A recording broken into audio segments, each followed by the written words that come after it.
Vamos, hermanos, a meditar en la palabra del Señor. Hoy iniciamos una serie, tal vez una miniserie, no sé a dónde nos va a llevar este tiempo de enseñanza el Señor.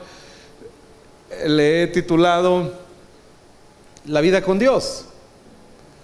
Terminamos el domingo anterior una serie titulada La vida sin Dios. ¿Cómo es la vida sin Dios? ¿Cómo se siente? ¿Cómo huele? ¿A qué sabe la vida sin Dios? Y vimos, hermanos amados, la realidad. Esta serie que concluimos nos confronta con la realidad de la vida sin Dios. Lo difícil que es, lo dura que es la vida sin Dios.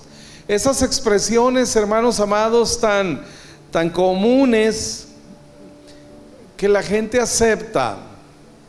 Por ejemplo, esa frase, así es la vida. Lo he comentado aquí en varios momentos. El así es la vida nunca tiene que ver con cosas buenas, ¿verdad que no?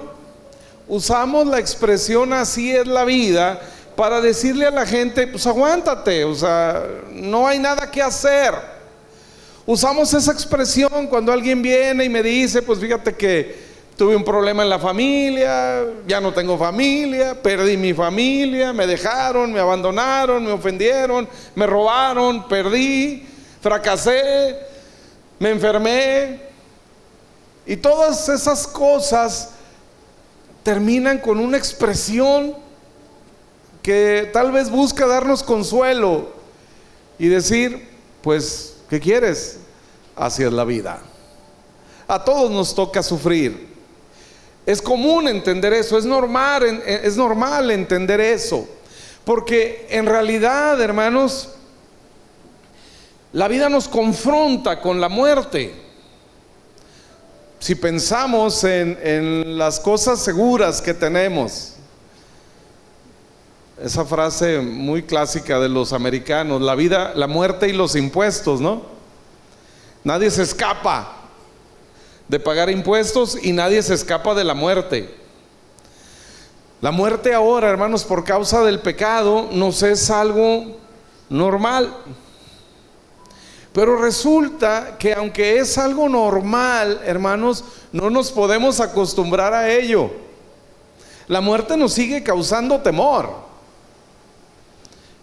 A veces el proceso de la muerte, decía el pastor Castillo, dice, yo no tengo miedo a morirme, pero tengo inquietud de cómo va a ser. Al final duele, nos espanta, es un enemigo.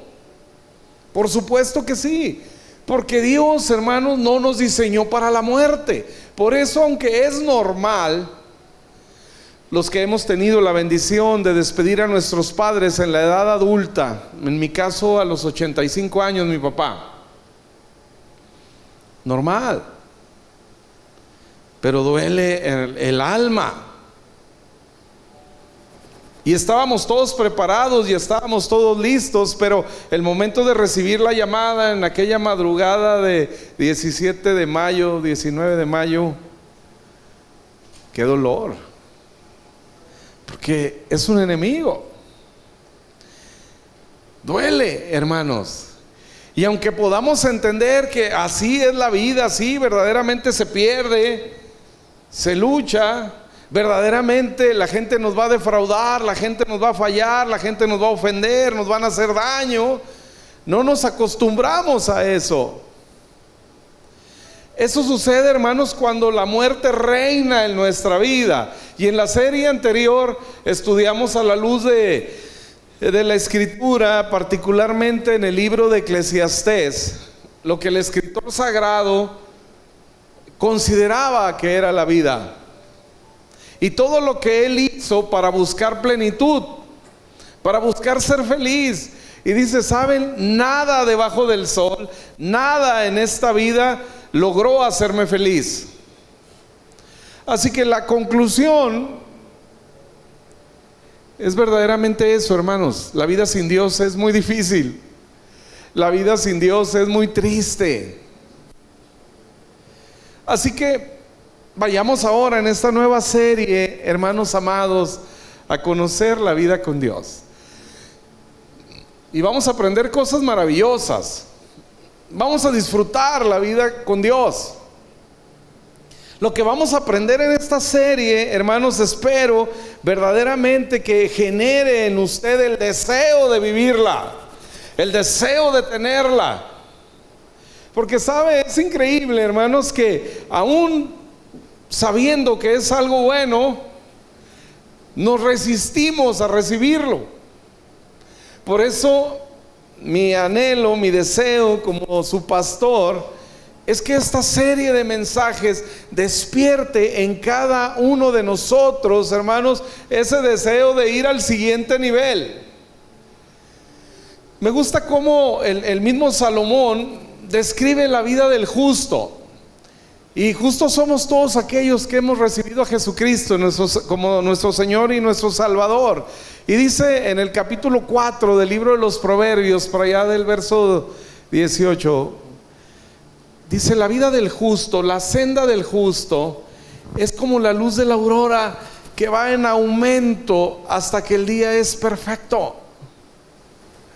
La vida con Dios, hermanos, es una vida de crecimiento, de desarrollo maravilloso.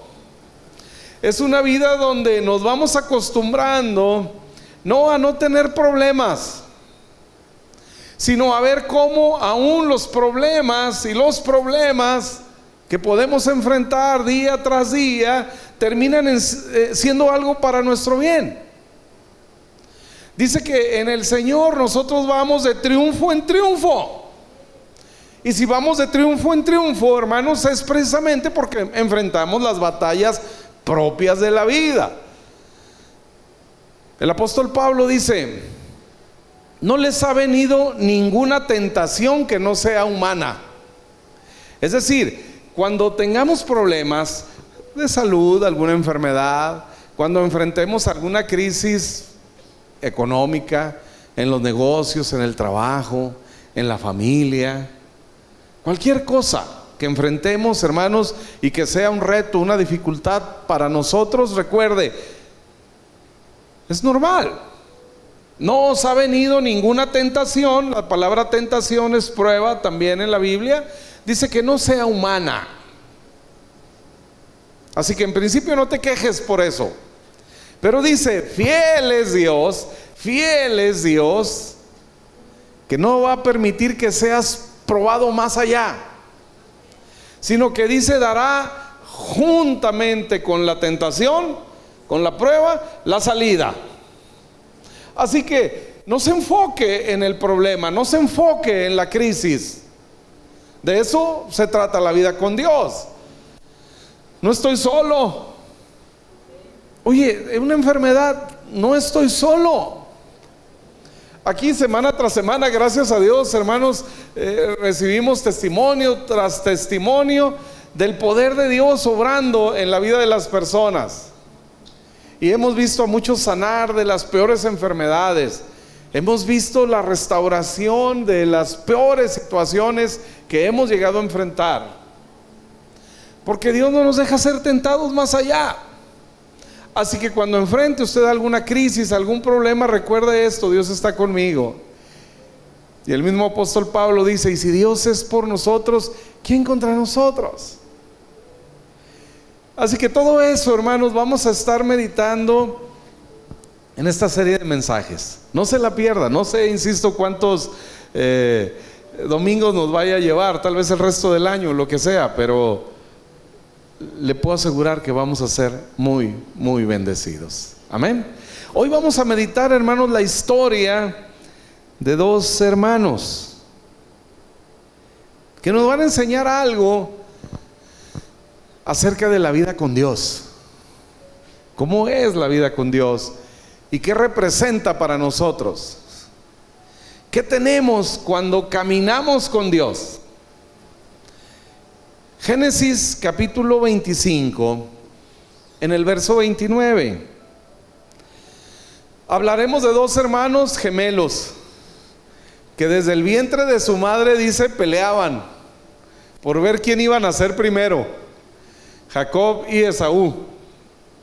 Y cuando llegó el momento del alumbramiento, ahí estaban, uno empujando al otro hacia atrás, lo que sea, ¿verdad? No está hoy el doctor Fong acá para que nos explique cómo podría suceder eso, pero sucedía, dice la Biblia.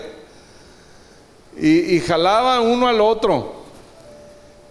Llega el día del nacimiento, nace el primero y le ponen por nombre Esaú. Y enseguida nace Jacob, y dice la escritura que Jacob nació agarrado del tobillo de su hermano, o sea, como trenecito, ¿verdad? Uno atrás de otro. Al final, esa lucha la ganó Esaú y nació primero. Y dice la escritura que Esaú era un hombre fuerte, velludo. Son características que la Biblia nos habla. Y que le gustaba la cacería. O sea, era un hombre así muy macho, ¿verdad? Y dice que Jacob era más delicadito, ¿no? No tenía los rasgos de macho de Esaú, ¿no? Y entonces, como normalmente pasa, Isaac, el padre de los dos, pues se inclina más por Esaú, claro, ¿verdad? Y la mamá, pues por Jacob. Y así crecen los muchachos. En el contexto judío, hermanos, ser el primogénito es una bendición muy especial. Primero llevas el nombre de tu padre, vienes del linaje de tu padre, y eso es un honor, ser el primogénito. Tenía además una serie de privilegios, ser el primer hijo en una casa judía durante toda la vida.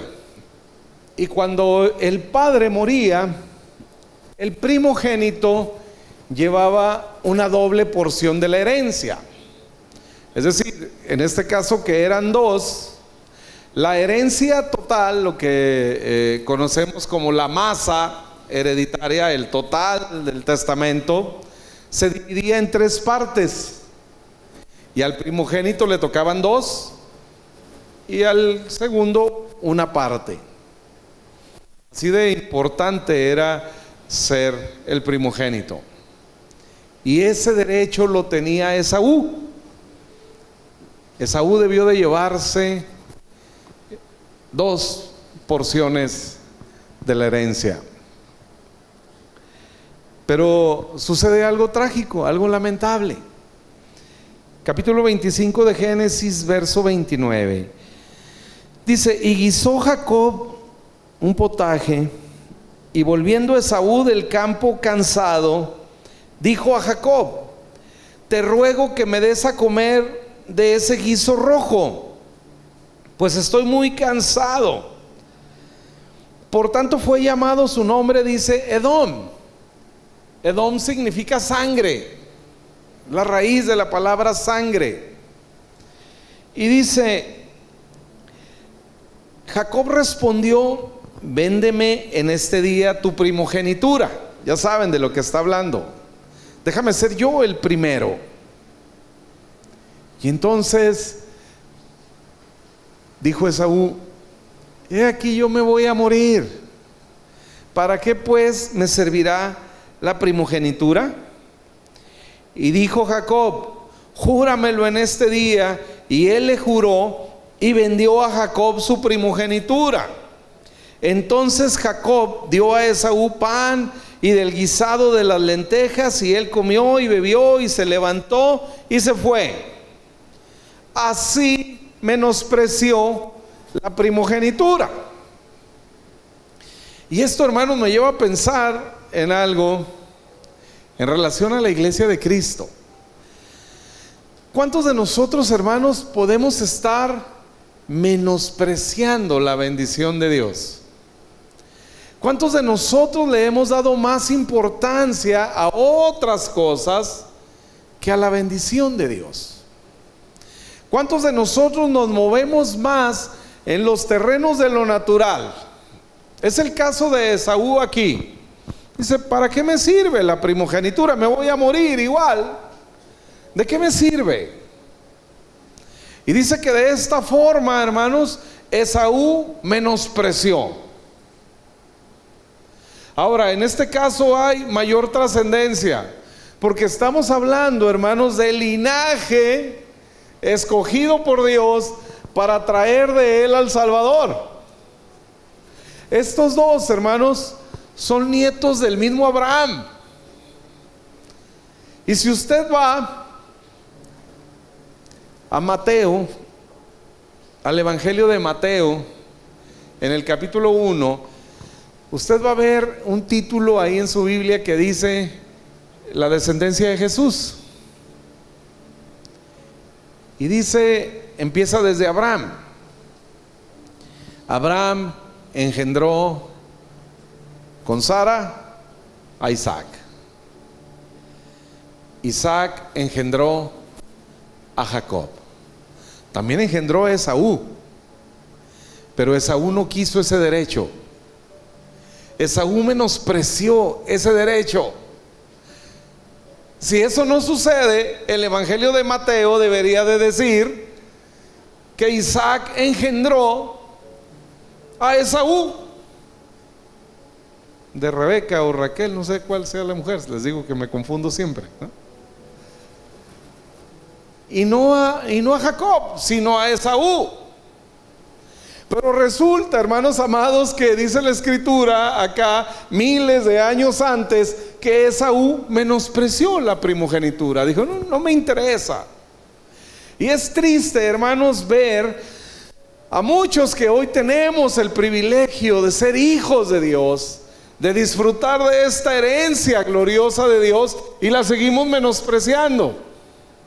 Y esa es la intención, hermanos amados, de esta serie de mensajes, que te des cuenta lo que estás menospreciando, que te des cuenta, hermano amado, de lo que estás dejando de vivir, de lo que estás dejando de disfrutar, porque lo que vamos a entender en esta serie de mensajes, hermanos, es que la bendición de Dios está a tu disposición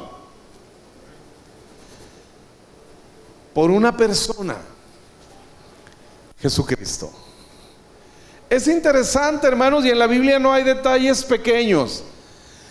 Dice que había preparado Jacob un guiso rojo, y dice que fue llamado desde entonces Edom. Edom, que insisto, significa sangre. La bendición de Dios, hermanos, está en ti y en mí por la sangre de Jesucristo, por el sacrificio de Jesús en la cruz del Calvario, derramando su sangre preciosa. Así que dice el apóstol Pablo en la carta a los Gálatas que nosotros somos, hermanos, herencia, somos descendientes de Abraham por Jesucristo y herederos según la promesa. Ahora nosotros tenemos, hermanos, la bendición en Cristo Jesús. En Gálatas 3:13 dice, Cristo nos redimió de la maldición de la ley. Y en verso 14 dice, para que también la bendición de Abraham nos alcanzase. Así que ahora tenemos, hermanos, la bendición de Dios por el Hijo, por Jesucristo, que derramó su sangre preciosa en nosotros. En este mismo caso, Jacob, hermanos, recibe la bendición de Dios por la sangre, por Jesucristo. Porque así habría de ser. Esaú menospreció la vida con Dios. Así que es lo primero que debes entender en esta serie. La vida con Dios, hermanos amados, es todo lo bueno que puede ser. Pero saben, hay muchos que lo desprecian. Hay muchas personas, muchos creyentes en la iglesia menospreciando la bendición de Dios. Ahí está a su alcance. Está pagada por la sangre preciosa de Jesucristo. Pero hay creyentes, hermanos, viviendo una vida baja. Hay creyentes viviendo una vida en un nivel muy por debajo de lo que debería de ser. Hay creyentes viviendo con miedo, preocupados todo el tiempo. Hay creyentes peleando por las bendiciones. Hay creyentes peleándose con alguien por las bendiciones. Hay creyentes luchando día a día, partiéndose la espalda para ganar algo que ya tienen en Dios. Hay creyentes buscando, hermanos, en tantas cosas. Usted se sorprendería de a dónde van los creyentes. No es el caso, gracias a Dios, de la mayoría de ustedes, pero hermanos, si usted viera lo que a veces encontramos, ¿no? Es increíble llegar a negocios de cristianos y ver un gato ahí así, ¿no? O un Buda o una cosa ahí colgando. Por favor, nadie les ha dicho, hermanos, lo que tienen en Cristo. Es increíble cómo hay creyentes hoy sufriendo condenación y culpa, porque no están disfrutando, hermanos, los beneficios de esta primogenitura, de esta bendición. No están disfrutando al máximo los beneficios de la vida con Dios. Jesucristo hace esta declaración, hermanos, acerca de la vida con Dios, y dice: el ladrón vino a robar, a matar, a destruir. Eso ya lo tenemos, hermanos. Por eso la vida es difícil, por eso la vida es dura, por eso un matrimonio se complica, por eso la educación de los hijos, hermanos, es difícil, por eso a veces el corazón de los padres y de los hijos está en pugna, en choque, porque la muerte nos rodea. Eso es la vida sin Dios. El ladrón vino a robar, a matar, a destruir, y él quiere destruir nuestra familia, quiere destruir todo a nuestro alrededor. A eso vino. Pero en Juan 10:10 Jesucristo hace esta declaración gloriosa: yo he venido para que tengas vida y para que la tengas en abundancia. Así huele, así sabe, hermanos, la vida con Dios. Es una vida abundante. Para empezar, es vida. Lo otro es muerte. Lo otro es trabajo. El Salmo 90, escrito por Moisés, dice: la vida del hombre son 70 años, y en los más fuertes 80. Dice: pero con todo es trabajo y es pesado. Eso dice el Salmo 90. Y luego dice: así declinan nuestros días a causa de tu ira. Y muchas veces hemos predicado eso en la iglesia. Lo he escuchado muchas veces en muchos lugares, que la vida del hombre son 70 años y 80 los más robustos. Así que algunos aquí ya están viviendo extra, según el Salmo 90, ¿verdad? No está Betty, mi mamá, Ismael, ya van más allá, ¿verdad? No te agaches, Ismael. Según el Salmo 90. Pero resulta que el Salmo 90 está hablando de la vida sin Dios. De la vida, dice: a causa de tu ira, así declinan nuestros años. Pero resulta que dice el apóstol Pablo, hermanos, que nosotros que estamos en Cristo ya no somos hijos de ira. Nosotros ya no estamos más bajo maldición, hermanos amados.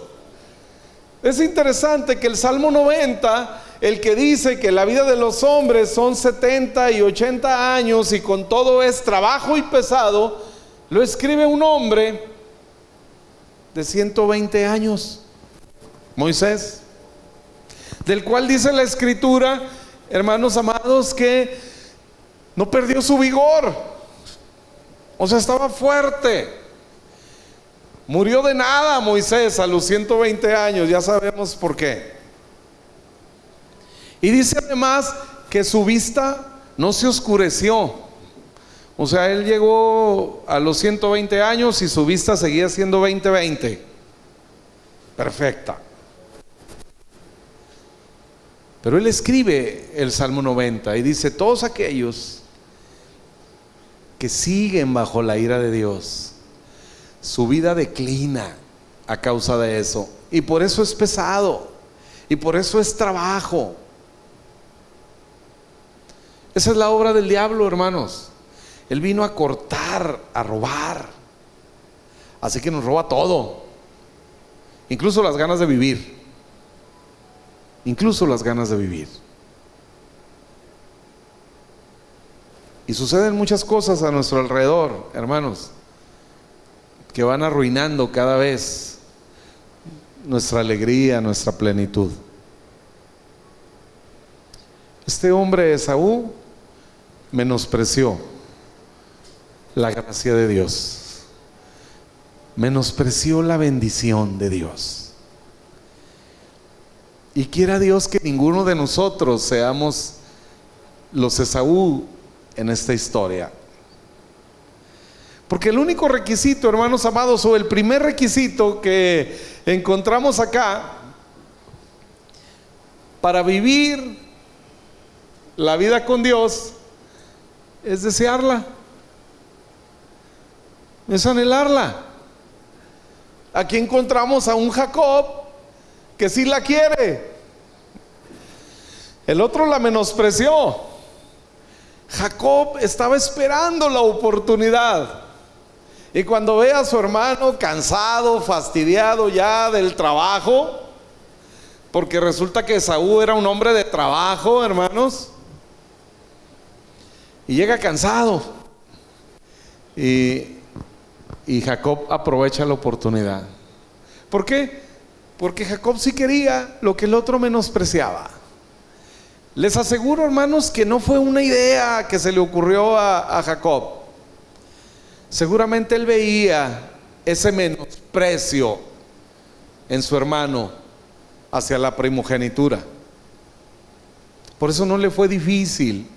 Por eso es tan famoso y se ha hecho como un dicho, ¿no? Vender tu primogenitura por un plato de lentejas. Cambiar lo más por lo menos. Es lo que está haciendo este hombre. Y eso es lo que hacemos tú y yo día a día, hermano, cuando menospreciamos la bendición de Dios. Así que vamos a aprender, hermanos amados, cómo exponernos, cómo recibir esas bendiciones que ya nos han sido dadas. No se trata de pelear, no se trata de arrebatar, como de pronto por ahí se usan estas expresiones. El primer requisito, hermano amado, es desearlo. Y yo espero que todos aquí, como Jacob, deseemos la bendición de Dios. Que seamos los que desean la vida con Dios. Ya vimos qué es la vida con Dios y a dónde nos lleva.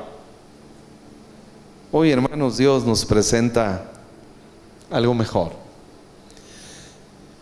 En el libro de Deuteronomio, por allá del capítulo 30, Dios le dice al pueblo de Israel: a los cielos y a la tierra llamo por testigo hoy contra ustedes, que les he puesto enfrente la vida y la muerte, la bendición y la maldición. Aquí está. Y luego hace un consejo y dice: escoge la vida. Escoge la vida para que te vaya bien a ti y a tu descendencia. Así de trascendental, hermanos, es lo que vas a escoger hoy. Y Dios dice: escoge la vida. La muerte ya la tienes, la maldición ya la tienes. Recuerden, por causa de nuestro pecado, hermanos amados, el mundo está bajo maldición. Así que eso ya lo tienes. Hoy Dios, hermanos, nos presenta la vida. la vida abundante que encontramos solamente en su Hijo Jesucristo. Esa vida plena. La historia continúa, hermanos, y llega el momento en el que se va a materializar, se va a consumar el contrato que aquí hicieron. Aquí le dice: júramelo, júrame en este día. Y él le juró y vendió a Jacob su primogenitura. Ahora la tiene Jacob. Bueno, ha llegado el día, porque Isaac, padre de estos gemelos, está en sus últimos días. Va a morir. Ha llegado el momento en que la bendición se transfiera. Y lo tenía que hacer de esta forma. Debe de venir el hijo mayor, el padre extender su mano derecha sobre la cabeza de su hijo y proferir la bendición, hablar la bendición. Llegó el momento, hermanos. Jacob hace una serie de cosas ahí junto con su mamá que no tenía caso hacer. Al final lo hizo. Pero llega este momento glorioso, hermanos, y vean lo que sucede. Extiende Isaac su mano sobre su hijo Jacob y dice así: esto es para ustedes. Dios pues te dé del rocío del cielo y de las grosuras de la tierra, y abundancia de trigo y de mosto. Sírvante pueblos y naciones se inclinen a ti. Sé Señor de tus hermanos, y se inclinen ante ti los hijos de tu madre. Malditos los que te maldijeren, y benditos los que te bendijeren. Así bendijo Isaac a su hijo Jacob. Y a partir de ahí, hermanos, la vida de Jacob cambió. A partir de ahí, Jacob empieza a experimentar y a disfrutar toda la provisión de Dios, hasta llegar a ser considerado, hermanos, en la genealogía de Jesús,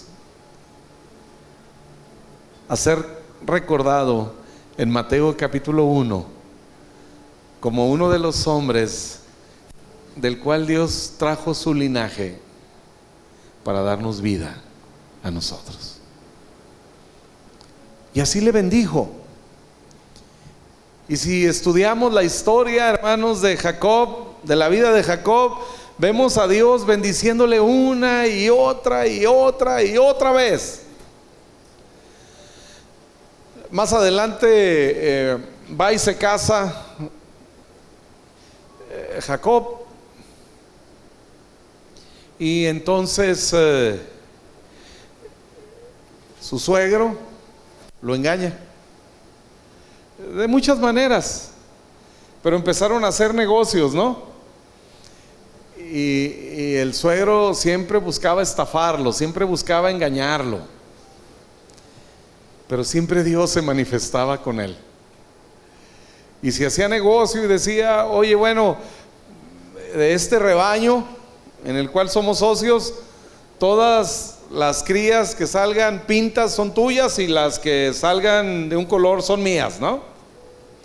Y Dios hacía el milagro, y si las pintas eran de Jacob, todas nacían pintas, ¿no? Entonces le cambiaba: ah, no, ahora las pintas son las mías, le decía Labán, ¿no? En la siguiente cría las pintas van a ser para mí.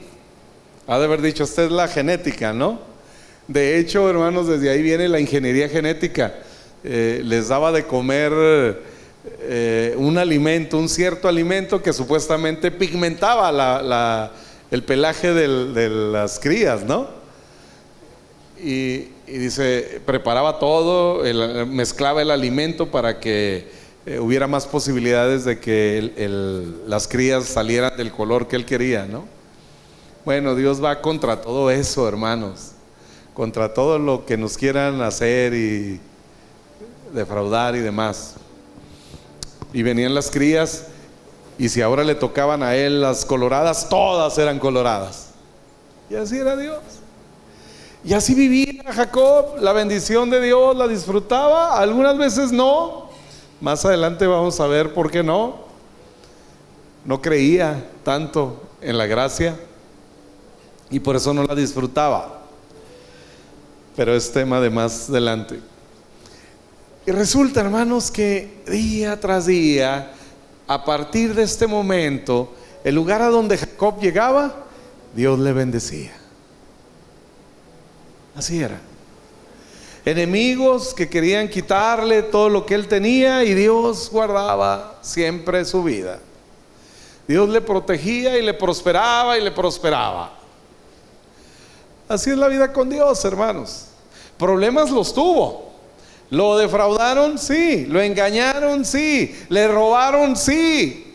Pero siempre Dios le multiplicaba. Siempre Dios le prosperaba. Volvemos a este tiempo de la bendición. Sale Jacob bendecido por Isaac su padre, y entonces llega Esaú, aquel que había vendido la primogenitura, y dice: padre. Y entonces Isaac, que por cierto ya no veía bien, por eso lo pudo engañar Jacob, escucha la voz de Esaú y dice: Esaú, ¿eres Esaú? Sí, padre, voy llegando. Dice: entonces, ¿a quién bendije? Dice: no sé, pero a mí no. Dice: bendije a tu hermano. Y dice: padre, pero yo soy tu hijo, yo soy tu primogénito, la bendición me corresponde a mí. Y vean esto, hermanos, dice Isaac: yo lo he bendecido a él, y no hay manera de dar reversa a esa bendición. No hay manera de cancelar esa bendición. Así es la vida con Dios, hermanos amados. No depende de nosotros. No hay manera de que la bendición de Dios en tu vida sea cancelada. Este Jacob, hermanos, de hecho su nombre es suplantador, estafador, engañador. Pero no era por él, era por la sangre. Porque el otro vendió su primogenitura en aquella figura del guisado rojo, y se llamó aquel día Edom, por la sangre. Nadie ni nada lo podía cancelar. Nadie ni nada, hermanos amados, puede cancelar la bendición que Dios tiene para nosotros. Nada ni nadie. Y entonces ahora discute con su padre y le dice: ¿no tienes otra bendición? Entiendo que la bendición de Jacob es irreversible, no se la puedes quitar. ¿No tienes una bendición para mí? ¿No te quedó una bendición para mí, padre? Y entonces Isaac le dice en el verso 39: entonces Isaac su padre habló y le dijo: he aquí será tu habitación en grosuras de la tierra y del rocío de los cielos de arriba, y por tu espada vivirás, y a tu hermano servirás. Y sucederá cuando te fortalezcas, que descargarás su yugo de tu cerviz. Ya no es una bendición. ¿Y sabe dónde está la diferencia aquí? Habla de grosuras de la tierra, y también habla proféticamente de que se va a fortalecer y demás. Los resultados de esto, hermanos, los estamos viviendo todavía hasta ahora. La franja de Gaza y todos esos conflictos en Israel y el mundo árabe y todo eso es parte de esto, ¿sí? Pero vean lo que dice aquí.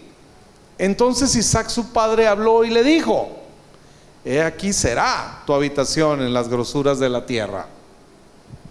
Por eso son los dueños del petróleo, ¿sí? Y dice, y del rocío de los cielos de arriba. Aquí hay una bendición. Pero dice, la vas a ganar por espada.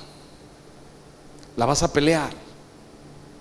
A ti te toca pelear. A ti te toca vivir con la espada. A ti te toca trabajar. Te vas a fortalecer. Te vas a enriquecer. Pero te va a costar. La diferencia, hermanos, en la expresión a uno y a otro hijo está aquí. Dice el verso 28. Dios pues te dé. Dios pues te dé. No es pelear. La vida con Dios, hermanos amados, se trata de una cosa: recibir. Recibir. Dios pues te dé. No se trata de ganar. Así que primero hay que desearla y después hay que recibirla. Dios pues te dé.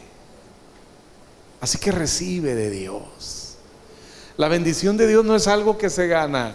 La bendición de Dios no es algo por lo que tengas que pelear a espada. No es algo por la que tengas que pelearte con alguien más. Dios bendijo a mi hermano, gloria a Dios. Dios bendijo a mi competidor en la empresa, gloria a Dios. No tengo problemas. No voy a pelear con él. Voy a recibir de Dios. Y cuando recibo de Dios, hermanos, encuentro algo que se llama plenitud. Lo que tanto buscaba el escritor de Eclesiastés. Dice, le he dado a mi alma todos los placeres, no le he negado nada, ni a mi alma, ni a mi cuerpo, ni a nada. Pero todo eso es vanidad.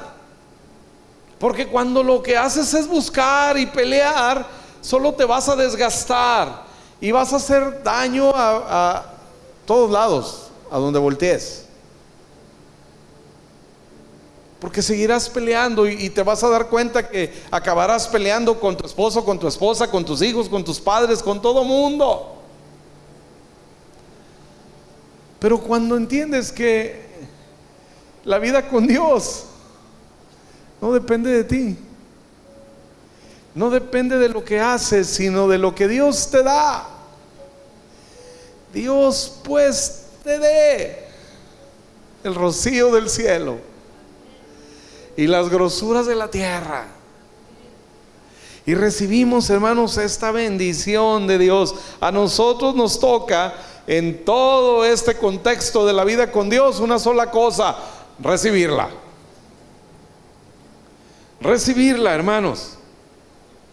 Por eso quiera Dios incrementar en nosotros la capacidad de recibir. Pasan los años. Esaú está enojado. Esaú quiere matar a su hermano Jacob porque él siente que lo engañó. Se olvidó de que el que menospreció la bendición fue él mismo, ¿verdad? Pero siempre es así. Cuando nosotros fallamos, hermanos, siempre buscamos culpar a alguien más, ¿no? Es nuestra naturaleza. Desde el huerto del Edén, allá en Génesis 3, Dios aparece en el huerto y busca al hombre. Le dice: Adán, ¿dónde estás? Y dice Dios: es que oí tu voz en el huerto y tuve miedo porque estoy desnudo. ¿Y quién te dijo que estabas desnudo? Comiste del árbol que te dije que no comieras, ¿verdad? Y voltea a Adán y se presenta con Dios y le dice: Dios, la mujer que tú me diste, yo estaba rete a gusto, soltero. La mujer que tú me diste, Eva, no, Señor, la serpiente. La serpiente, y ya no hay nadie. Ya no puedo culpar a nadie. Pero nuestra naturaleza siempre es esa: culpar a alguien más. Así que es el caso de Esaú, que ahora se enoja contra su hermano Jacob y lo quiere matar. Y Jacob lo sabe, y entonces su madre le dice: vete a la casa de tu tío Labán y allá cásate. Aquí tenés, ahorita le mando un WhatsApp, ¿verdad? A tu tío, para decirle que ahí vas y que te reciba, ¿no? Y le manda el WhatsApp y toda la cosa, lo recibe, y la historia la conocemos. A partir de ahí, la vida de estos dos hermanos se separa. Uno va con la bendición de Dios, otro va con la bendición del esfuerzo y del trabajo. A los dos les va bien, hermanos. A los dos les va muy bien. Porque aún Dios bendice a Esaú.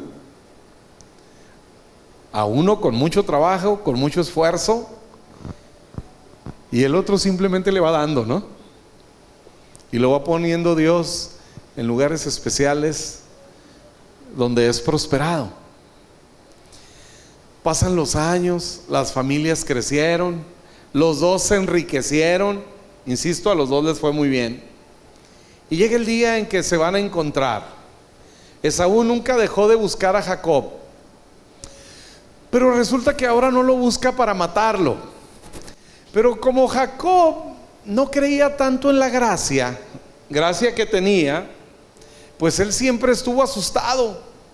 Tenía miedo de encontrarse con su hermano, y un día viene Esaú con 400 hombres, ¿no?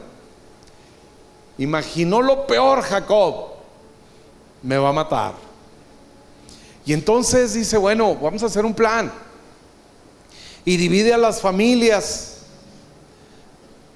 a sus mujeres y a sus hijos, en dos grupos, y dice: si él nos ataca en este grupo, pues los demás huyen. Y si ataca al otro grupo, pues el otro ya sabe y huye. Finalmente lo encuentra Esaú. Y lo que hace Jacob, una estrategia, es mandar por delante a las mujeres y a los niños. Dice: seguramente a ellos no los va a matar. Quiero calmar el corazón de mi hermano.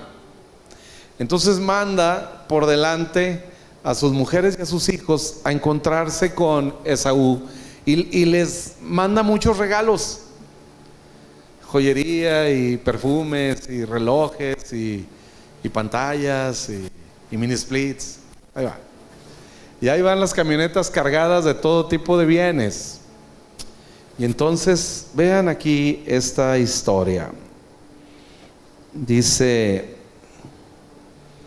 que Saúl le dice: ¿y qué es esto? ¿Qué es toda esta piñata que traes aquí conmigo, no? Y dice: es que te he visto como a Dios, hermano mío, y he hallado gracia delante de tus ojos. Así que te presento estos obsequios, te presento todos estos regalos. Hermanos, créanme, debieron de ser regalos muy buenos, hermanos. Puro palacio de hierro y cosas así, ¿no? Así. Y lo ve todo aquello Esaú, y dice esto: pero Esaú dijo: quédate con lo que es tuyo, hermano mío, que yo ya tengo bastante. Ten la bondad, dice, de aceptarme este regalo. Quédate con lo que es tuyo, hermano mío, yo tengo mucho. Hay unas traducciones que dicen así: yo tengo mucho, tengo bastante.